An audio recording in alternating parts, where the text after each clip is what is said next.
Hello, welcome to Fab Friday on a Saturday. So today is very special because we are having our last blog hop as the Sparklers design team currently, and the new team is going to be announced.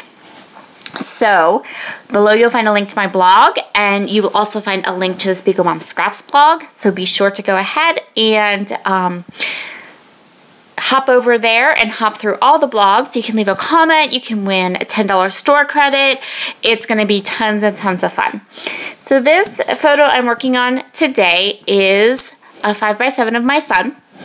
So I do not scrapbook chronologically, but I recently put together an album and I want to finish it. I want to finish it so it's done and I can put a little label on it and put it in my bookcase.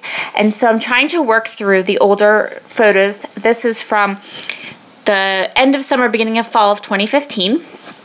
And so I want to work through those older photos from the end of 2015 and get them scrapbooked. So you'll probably be seeing a couple of these layouts of my family pictures using the Maggie Holmes products coming up because I really want to get these photos scrapbooked so I can get the album finished. So I only have, these are from a family photo shoot we did in August of 2015, and I only have one page done of this set of photos, and that one page is done with Maggie Holmes. And because I'm slightly OCD, that means all the other pictures have to be done with Maggie Holmes too. It just does. So what I'm doing here is I have decided I have no real plan for this layout. So sorry about that. I have banished Cooper from the room I am in. Anyway, so what I'm doing here is I'm just taking layers. So I have these scraps of paper, and I really didn't cut them down.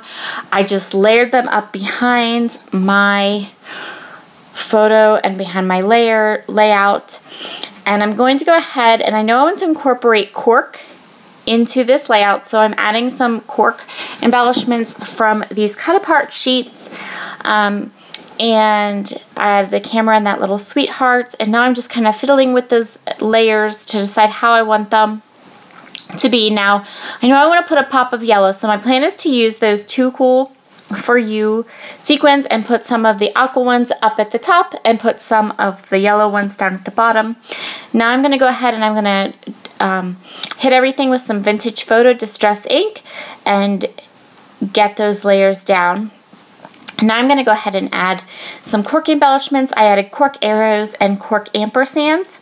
And then I have these leaves, and I'm going to kind of fidget with them a little bit till I decide what I want to do with them. And in the meantime, I cannot have a naked tag. So I grabbed some cream embroidery thread, and I went ahead and put a loop in my tag. And then I have this brainiac idea that I would go ahead and use place embroidery thread and a couple other places on my layout as well. So I'm just kind of tacking the thread down wherever it feels like it wants to loop up. So I didn't really, you'll see me here try to like pull down that other one, and it just, nope, wasn't happening. It was going up. And so I said, well, fine, never mind, go up. Just glue you there. And then we'll move on to the next thing. So then I had another really cute idea that I was going to wrap the embroidery thread around the ampersand. I am sure that there is an easier, more efficient way to do it than the way you see me do it here. But I didn't really think it through. I just kind of plopped the glue down and wrapped the embroidery thread around it. And in the end, it looks really cute. But I do think if I was going to do it again, I would come up with a little bit of a better plan for it, maybe. That was a little bit of a messy way of going about doing it, I must say.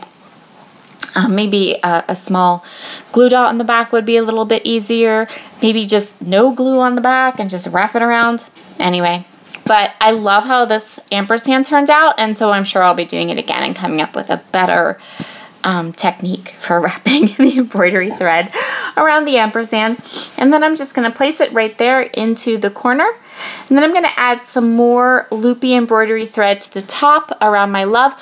And by the way, this little love piece is from Creative Embellishments. It's part of some of the products that they sent us. They sent me for the product swap, and this is my last, I think this is my last word, my last beautiful scripty word. But it was lovely. And I loved the brown because the brown matched the cork color, which is really what I was you know, trying to achieve and go for. I was really trying to pull the corks and the teals and greens out of the Maggie Holmes collection. And this is so many. If you have any questions about a specific paper that you see and you want to know what Maggie Holmes collection it came from, leave a comment below, because these, I mean, so many different collections are represented here. So many. So the next thing I'm going to do, I think, is put my sequins down. I also went ahead and grabbed some vintage photo distress ink and stamped the month that the photos were taken. In a couple of places, just messy stamped them. Now I'm going to go through and kind of sort my sequins, decide where I want them, glue them down, all those fun things. And then the next thing I'm going to do is that 3x4 tag, that 3x4 card, which is going to act as my title. I love it, but it is white and everything else is cream. So I did put some vintage photo distress ink around it, and then to make it just have that aged look everything else has, because I kind of felt like it was sticking out like a sore thumb, I went ahead and put some hot fudge vibes all over it, and then I spotted a little here and there around the layout, and that will complete our layout for today. Be sure to head over and check out the awesome blog hop going on from today until Monday, April 3rd, and have a lovely scrappy day. Bye!